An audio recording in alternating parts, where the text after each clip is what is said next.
हाय।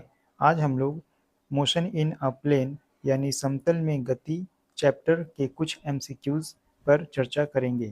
तो पहला क्वेश्चन है, प्रक्षेप गति के दौरान जो मात्राएं अपरिवर्तित रहती है यानी कौन सी राशियां हैं, कौन से क्वांटिटीज़ हैं जो अपरिवर्तित रहती है, नहीं बदलती है। तो आपको पता होगा ये प्रोजेक्टाइल मोशन जब होता है इसमें तो वेलोसिटी के दो कंपोनेंट होते हैं, एक क्षैतिज और एक ऊर्ध्वाधर। तो ऊर्ध्वाधर यानी वर्टिकल कंपोनेंट है वो बदलता रहता है, जैसे जैसे ऊंचाई बढ़ती है उसका वेग कम होता जाता है, लेकिन उसे उसका जो क्षैतिज दिशा में यानी हॉरिजॉन्टल कंपोनेंट ऑफ वेलोसिटी होता है वो निश्चित रहता है, नियत रहता है। तो क्षैतिज वेग नियत रहता है। और दूसरी बात त्वरण, इसका जो एक्सेलरेशन ड्यू टू ग्रेविटी है वो हमेशा तो जी ही रहेगा, चाहे वो पॉइंट यहाँ हो या ऑब्जेक्ट यहाँ पे हो या मैक्सिमम हाइट पे हो, कहीं पे भी हो, उसका जो एक्सेलरेशन ड्यू टू ग्रेविटी है वो हमेशा कांस्टेंट रहता है। तो इसका आंसर हो जाएगा B, acceleration and horizontal velocity. आगे बढ़ते हैं हम लोग नेक्स्ट क्वेश्चन की ओर। क्वेश्चन नंबर 2, अधिकतम परास के लिए किसी कण का प्रक्षेपण कोण होना चाहिए। तो फॉर मैक्सिमम रेंज, यहाँ से यहाँ तक ये मैक्सिमम रेंज होने के लिए एंगल कितना होना चाहिए, 45 डिग्री। तो इसका ऑप्शन डी हो जाएगा। नेक्स्ट आगे बढ़ते हैं हम लोग। एक प्रक्षेप का क्षैतिज परास उसकी अधिकतम ऊंचाई का 4 गुना है, तो क्षैतिज से प्रक्षेप कोण होगा। तो अकॉर्डिंग टू क्वेश्चन क्या बोला जा रहा है कि जो रेंज है वो क्या है, जो रेंज है वो 4 टाइम्स ऑफ मैक्सिमम हाइट है। तो आर का फॉर्मूला क्या होता है, यानी रेंज का फॉर्मूला क्या होता है, u square sine 2 theta by g equals to, ये जी है, equals to 4 times of u square sine square theta by 2g। अब यहाँ देखेंगे 2 टू जा 4, जी से जी कैंसिल, यू स्क्वायर से यू स्क्वायर कैंसिल, तो क्या बच गया हमारा साइन 2 थीटा। ये क्या बच गया, साइन 2 थीटा। और साइन 2 थीटा का फॉर्मूला क्या होता है, 2 sine theta into cos theta, जानते होंगे, equals to sine square theta. अब एक साइन थीटा और ये साइन थीटा कैंसिल, ठीक है, और यहाँ पे देखिए 2 भी बचा हुआ था, तो 2 से 2 कैंसिल, तो यहाँ हमारा हो गया कॉस थीटा और यहाँ पे बच गया साइन थीटा। तो इसे हम कितना लिख सकते हैं, sine theta by cos theta equals to 1, यानी कि टेन थीटा इक्वल्स टू 1। तो टेन थीटा के किस वैल्यू के लिए, थीटा के किस वैल्यू के लिए टेन का मान 1 होता है, तो थीटा इक्वल्स टू 45 डिग्री का। तो इसका आंसर हो जाएगा 45 डिग्री, ठीक है। इसका आंसर क्या हो जाएगा 45 डिग्री, यानी ऑप्शन सी, ऑप्शन सी जो है वो सही है। आगे बढ़ते हैं हम लोग नेक्स्ट क्वेश्चन की ओर। सदिश ए से जुड़ा इकाई सदिश व्यक्त किया जाता है, the unit vector associated with vector A. तो यूनिट वेक्टर कैसे, उसका फॉर्मूला होता है, तो ए वेक्टर इक्वल्स टू क्या होता है, modulus of A into A cap. तो यूनिट वेक्टर ये है ए कैप, तो ए कैप को कितना लिख सकते हैं, vector A by modulus of A, यानी कि क्या हो जाएगा, vector A by modulus of A, यानी ऑप्शन बी सही है। आगे चलते हैं हम लोग नेक्स्ट क्वेश्चन की ओर। एक प्रक्षेप्य गतिज ऊर्जा के से प्रक्षेपित किया जाता है, ठीक है, गतिज ऊर्जा के से प्रक्षेपित किया जाता है। यदि यह अधिकतम परास तक जाए, तो अधिकतम परास बोला जा रहा है, यानी कि थीटा का एंगल यहाँ कितना है 45 डिग्री, तो इसकी अधिकतम ऊंचाई पर गतिज ऊर्जा होगी। इसे सॉल्व करते हैं हम लोग। क्या बोला गया है, हम जानते हैं कि जो प्रोजेक्टाइल होता है उस पर जो मैक्सिमम हाइट होता है उसमें सिर्फ हॉरिजॉन्टल डायरेक्शन में ही वेलोसिटी होता है, और वर्टिकल कंपोनेंट क्या होता है वो जीरो हो जाता है, इसलिए वो अब ऊपर नहीं जा रहा है। यहाँ पे जो मैक्सिमम हाइट पे जब होती है तो वो ऊपर जाना बंद कर देता है, क्यों, क्योंकि अपवर्ड डायरेक्शन में जो मोशन था वो जीरो हो गया, सिर्फ हॉरिजॉन्टल डायरेक्शन में जाता है। तो वहाँ पे वाई कॉम्पोनेंट जो वो जीरो हो जाता है, सिर्फ एक्स कॉम्पोनेंट ही रहता है। तो एट मैक्सिमम हाइट क्या हो जाएगा, u x equals to u cos theta, u cos theta, और यू वाई तो जीरो हो गया, ठीक है। अब थीटा बोला जा रहा है कि ये मैक्सिमम हाइट मैक्सिमम रेंज तक जाता है, तो मैक्सिमम रेंज तक जाता है यानी कि थीटा का वैल्यू जरूर 45 है, तो इसमें हम थीटा का वैल्यू रखते हैं अगर, तो u x equals to u cos 45 degree रखना होगा, और कॉस 45 डिग्री का वैल्यू कितना होता है 1/√2, यानी कि इसका वैल्यू हो गया u/√2, u/√2। अब काइनेटिक एनर्जी का फॉर्मूला क्या होता है हाफ एम यू स्क्वायर, चूंकि यहाँ पे इनिशियल वेलोसिटी u दिया गया इसलिए यू स्क्वायर, तो kinetic energy k equals to half m u square लिख सकते हैं। अब चूंकि यहाँ पे x कंपोनेंट ही है सिर्फ, तो जो नया काइनेटिक एनर्जी होगा k डैश इक्वल्स टू क्या हो जाएगा half m u x square, यानी कि सिर्फ हॉरिजॉन्टल डायरेक्शन में जो मोशन है इस डायरेक्शन में यू एक्स, इस डायरेक्शन में यू एक्स, एक सेकेंड, तो कितना हो जाएगा यहाँ पे हम वैल्यू रखते हैं हाफ एम यू एक्स का वैल्यू कितना है, यू एक्स का वैल्यू u/√2, तो यहाँ पे जब रखते हैं तो ये कितना हो जाएगा यू स्क्वायर और /√2 का स्क्वायर कितना हो जाएगा 2, यानी इसे हम कितना लिख सकते हैं हाफ एम यू स्क्वायर को काइनेटिक एनर्जी लिख सकते हैं k/2, यानी क्या रिलेशन आया हमारा k dash equals to k/2, यानी कितना रह जाता है हाफ रह जाता है, इसे नोट कर लेंगे। ठीक है, तो हमारा ऑप्शन कौन सा सही हो जाएगा, हमारा कौन सा ऑप्शन सही हो जाएगा, हमारा ऑप्शन हो जाएगा 0.5 के, ये ना हाफ के है 0.5 के। अब नेक्स्ट क्वेश्चन की ओर चलते हैं। प्रक्षेप पथ के उच्चतम बिंदु पर त्वरण का मान होता है, तो त्वरण का मान गुरुत्वीय त्वरण के बराबर ही होता है। ठीक है, जी का वैल्यू जो है वो हमेशा सेम होता है, कांस्टेंट होता है, तो गुरुत्वीय त्वरण के बराबर equal to acceleration of gravity. हम लोगों का नेक्स्ट क्वेश्चन है, यदि दो वेक्टरों के योग और अंतर परिमाण में बराबर हो तो इनके बीच का कोण होगा if sum and difference of two vectors are equal, यानी सम दो वेक्टर हैं जिनका सम और डिफरेंस दोनों सेम है, तो बोला जा रहा है कि उनके बीच का कोण कितना होगा, कितने का एंगल होगा। तो इसे सॉल्व करते हैं। दो वेक्टर्स ए और बी हम लोग मान लिए, तो ए अकॉर्डिंग टू क्वेश्चन क्या बोला जा रहा है परिमाण बराबर है, तो modulus of A vector plus B vector लेना होगा, modulus of A vector plus B vector equals to modulus of A vector minus B vector. ठीक है, ये वेक्टर का साइन है। अब हम लोग जानते हैं क्या फॉर्मूला होता है इसका, root under A square plus B square plus 2ab cos theta बराबर रूट अंडर, यहाँ माइनस है तो स्क्वायर, तो A square plus B square, क्योंकि स्क्वायर तो प्लस ही होता है, minus 2ab cos theta, cos theta. ठीक है, तो रूट रूट दोनों तरफ से खत्म कर सकते हैं, तो रूट हट जाएगा और कितना हो जाएगा ये A square plus B square plus 2ab cos theta. अब इन सारी चीज़ों को इधर लाएंगे, तो minus A square minus B square plus 2ab cos theta, तो ए स्क्वायर बी स्क्वायर ये कैंसिल हो गया। अब यहाँ देखेंगे 2ab कॉस थीटा प्लस में है और ये 2ab कॉस थीटा भी प्लस में है इक्वल्स टू 0, देन ये कितना हो जाएगा 4ab cos theta equals to 0, that is cos theta, that is cos theta equals to 0। अब थीटा की कितने डिग्री के मान के लिए 0 होता है, तो थीटा इक्वल्स टू 90 डिग्री, तो आंसर हो जाएगा क्या थीटा इक्वल्स टू 90 डिग्री, इसे नोट कर लेंगे, तो हमारा हो जाएगा थीटा का वैल्यू 90 डिग्री, ऑप्शन डी। आगे चलते हैं हम लोग नेक्स्ट क्वेश्चन की ओर। निम्नलिखित में कौन एक अदिश राशि है, तो अदिश राशि कौन है इसमें द्रव्यमान है, मास। ठीक है, नेक्स्ट क्वेश्चन की ओर चलते हैं। किसी तल में गति को कहते हैं, तो तल में गति हो रहा है तो उसे डिफाइन करने के लिए क्या चाहिए, दो एक्सिस चाहिए एक्स और वाई, तो इसे डिफाइन करने के लिए दो आयामों की जरूरत पड़ती है, मोशन इन 2 डायमेंशन।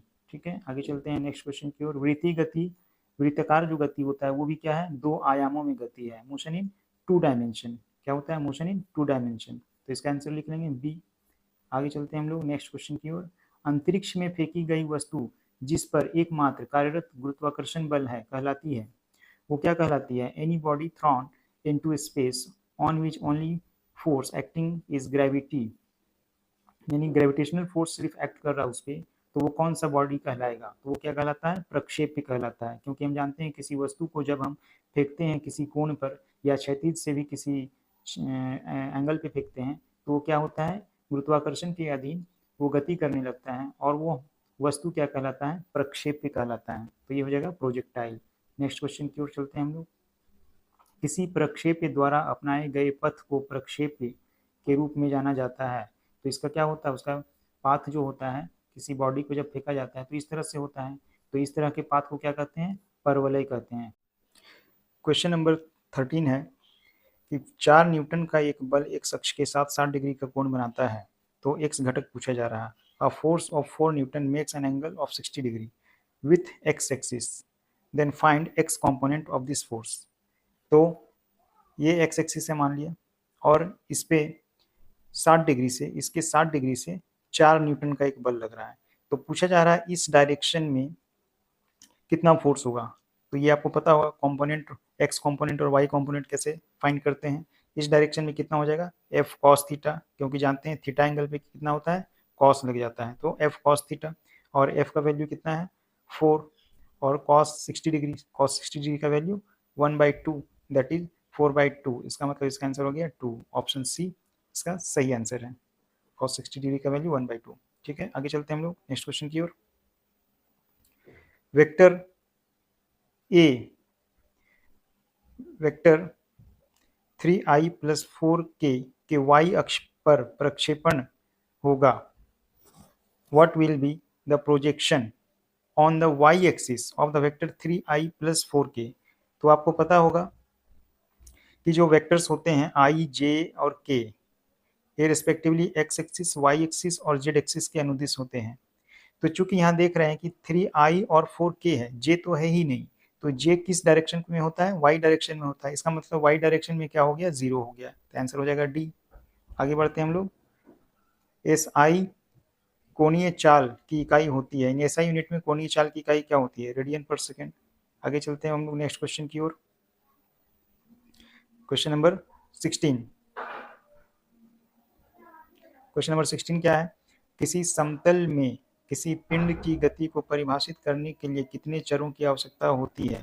तो इसमें 2 चरों की आवश्यकता होती है, क्योंकि समतल में गति कर रहा है और उसे फाइंड करने के लिए 2 कोऑर्डिनेट्स का जरूरत पड़ेगा। आगे चलते हैं हम लोग नेक्स्ट क्वेश्चन की ओर।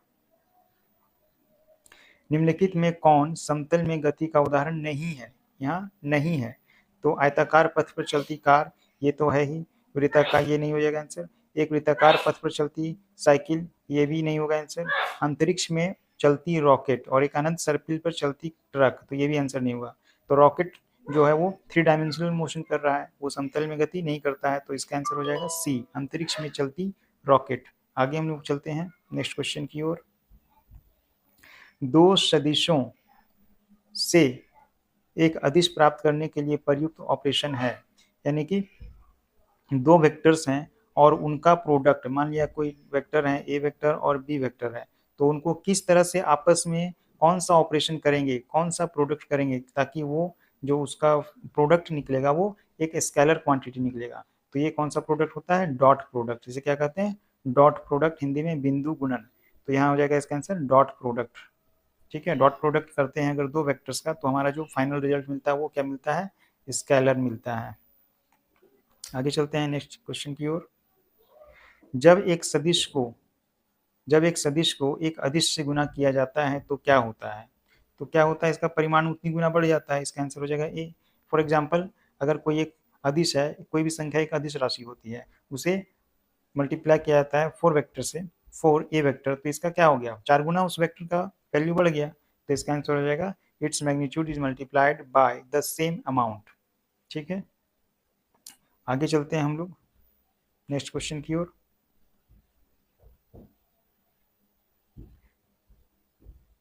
एक कार एक्स दिशा में यानी इधर 5 मीटर और फिर वाई दिशा में 7 मीटर चलती है। इधर 5 मीटर एक्स डायरेक्शन में और इधर 7 मीटर चलती है।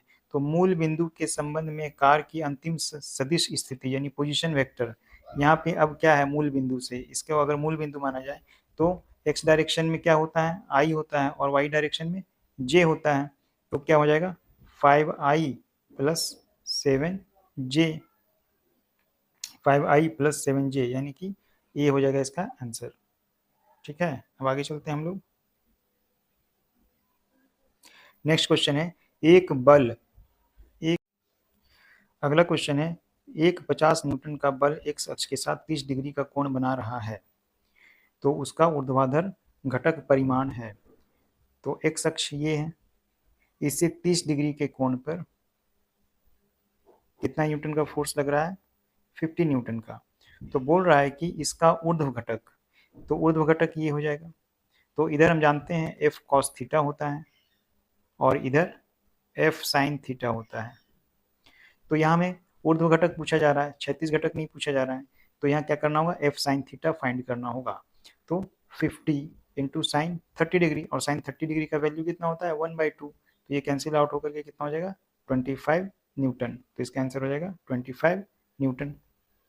आगे चलते हैं हम लोग नेक्स्ट क्वेश्चन की ओर। नेक्स्ट क्वेश्चन की ओर चलते हैं।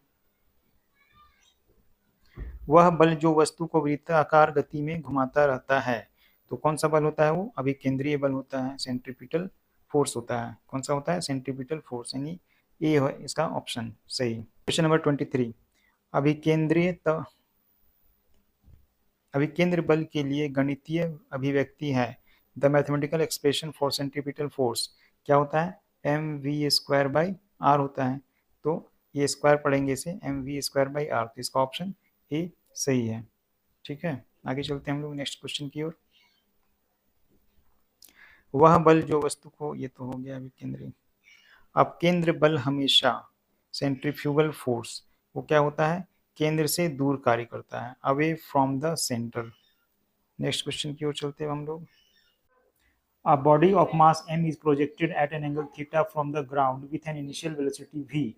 The acceleration due to gravity is g. What is the maximum horizontal range? तो ये क्या है, सिर्फ फॉर्मूला पूछ रहा है। तो हॉरिजॉन्टल रेंज का फॉर्मूला क्या होता है, r equals to U square sine 2 theta by G. तो यहाँ u की जगह पे क्या है v है, इनिशियल वेलोसिटी v लिया, तो v square sine 2 theta by G हो जाएगा। तो v square sine 2 theta by G कौन सा ऑप्शन है, ए है। तो आंसर हो जाएगा इसका ए। अगला क्वेश्चन है 10 केजी द्रव्यमान का एक पिंड 5 मीटर प्रति सेकंड प्रारंभिक वेग से जमीन से 60 डिग्री के कोण पर प्रक्षेपित किया जाता है, यानी कि जमीन से 60 डिग्री के एंगल पे वो फेंका जाता है। ये 60 डिग्री एंगल है, ठीक है। और वो कितनी स्पीड से फेंका जाता है, 5 मीटर पर सेकंड के स्पीड से फेंका जाता है। तो पूछ रहा है उड़ान का समय क्या होता है।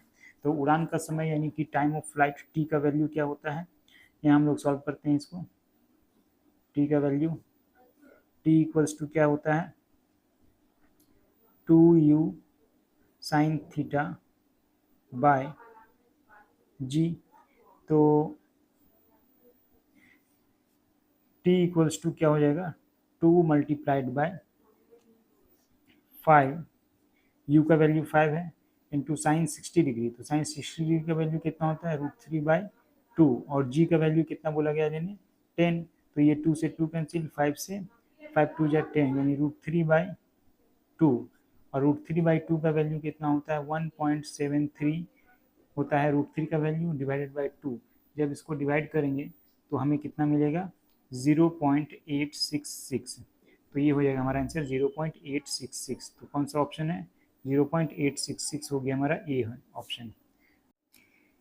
अगला क्वेश्चन है a football is thrown at an angle of 60 degree from the ground, ठीक है, and it reaches the maximum height in 10 second, considering the acceleration due to gravity is 10, what with what velocity was it thrown, यानी initial velocity से पूछा जा रहा है।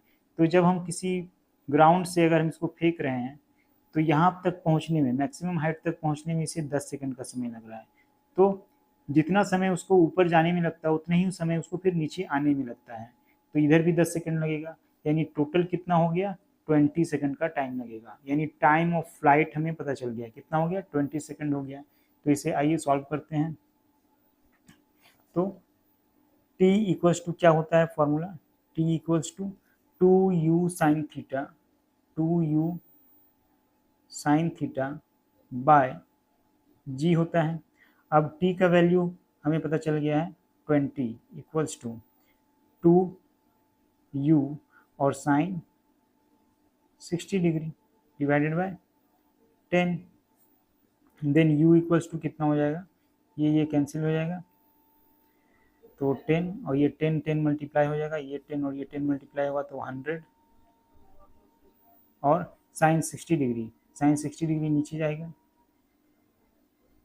Sign 60 degree, तो sign 60 degree का वैल्यू कितना होता है √3/2 यानी 100 इंटू 2/√3। अब इसको जब हम सॉल्व करेंगे तो 115.47 √3 का वैल्यू यहाँ पे पुट कर लेंगे 1.73 और उसके बाद सॉल्व करेंगे तो हमारा आएगा 115.47। क्या ये क्या निकला है u यानी कि मीटर पर सेकेंड, मीटर पर सेकेंड। तो हमारा आंसर क्या, इसे नोट कर लेंगे। हमारा आंसर हो गया कौन सा, हमारा आंसर हो गया है ए 115.5 मीटर पर सेकेंड। आगे चलते हैं हम लोग नेक्स्ट क्वेश्चन की ओर। प्रक्षेप्य के दौरान क्षैतिज दिशा में कण का त्वरण है। तो प्रक्षेप्य के दौरान क्षैतिज दिशा में पूछा जा रहा है। जब इस तरह से हम प्रोजेक्ट किए तो क्षैतिज दिशा में कितना होगा, तो क्षैतिज दिशा में जब होता है तो इसका जो हम लोगों ने इसे इनिशियल वेलोसिटी u दिया था जो कि यूनिफॉर्म वेलोसिटी होता है, ठीक है। तो क्षैतिज दिशा में जो वेलोसिटी होगा वो हमेशा यूनिफॉर्म ही रहेगा। तो जब वेलोसिटी हमेशा यूनिफॉर्म है इस डायरेक्शन में तो जी का एक्सेलरेशन तो नहीं हो सकता है, क्योंकि वेग बढ़ता है या घटता है तभी एक्सेलरेशन होता है। तो इसका आंसर हो जाएगा 0। आगे चलते हैं हम लोग। किसी प्रक्षेप की अधिकतम ऊंचाई पर गति उसकी प्रारंभिक गति की आधी होती है, यानी अधिकतम ऊंचाई पे उसकी जो गति है वो प्रारंभिक गति की आधी हो जाती है, तो प्रक्षेपण कोण है। तो हम जानते हैं कि v जो होता है, जो इस तरह से प्रोजेक्ट किया जाता है तो इस डायरेक्शन में जो वेलोसिटी कंपोनेंट होता है सिर्फ x होता है और वो कितना होता है u equals to v equals to u cos theta होता है ना, v equals to u cos theta. तो सिर्फ इस दिशा में गति रहती है और हमारा अकॉर्डिंग टू क्वेश्चन क्या दिया हुआ है v इक्वल्स टू u/2। तो इसमें हम पुट कर देंगे वैल्यू, क्या लिख सकते हैं अब इसको हम आगे, v equals to u/2 equals to u cos theta, u cos theta, then theta u cancel हो जाएगा, देन cos थीटा का वैल्यू कितना आ गया 1/2 that is theta equals to कितना, कितने डिग्री का मान होता है हाफ 60 डिग्री का, तो इसका आंसर हो जाएगा 60 डिग्री। क्लियर है, तो इसका आंसर हो गया 60 डिग्री। अब आगे चलते हैं हम लोग। इन सर्कुलर मोशन वृत्तीय गति में क्या होता है, दिशा बदलती है, वेग में परिवर्तन होता है, अभिकेंद्र बल कार्य करता है या उपरोक्त सभी। तो इसमें कौन सा आंसर हो जाएगा उपरोक्त सभी, क्योंकि सारी चीज़ें होती हैं। वृत्तीय गति में दिशा भी लगातार बदलती रहती है, वेग में परिवर्तन होता है तभी तो त्वरण उत्पन्न होता है, और अभिकेंद्र बल भी कार्य करता है, यानी कि सही आंसर क्या होगा ऑप्शन डी। तो ये था 30 क्वेश्चंस।